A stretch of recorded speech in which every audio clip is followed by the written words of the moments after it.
and dear students, Assalamu alaikum. Today on 23rd March, we are celebrating Pakistan Day to commemorate the great achievement of Muslims who passed the historic resolution for an independent and separate homeland. As we all know, before this, the Muslims of subcontinent were not allowed to practice their own religion. Dear friends, the historical speech by the father of nation, Mr. Muhammad Ali Jinnah, stated it clearly. He said, the Hindus and the Muslims belong to two different religious philosophies, social customs and literature. They neither intermarry nor interdine together, and indeed they belong to two different civilizations, which are based mainly on conflicting ideas.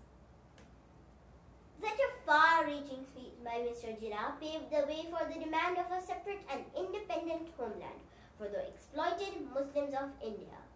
Dear friends, 23rd March reminds all of us how our forefathers collected their strength, lost their lives, women lost their chastity, and demonstrated a magnificent unity.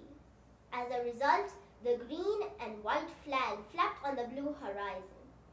Dear friends, Pakistan is a precious gift for us, and we need to preserve its ideology for a better and prosperous homeland.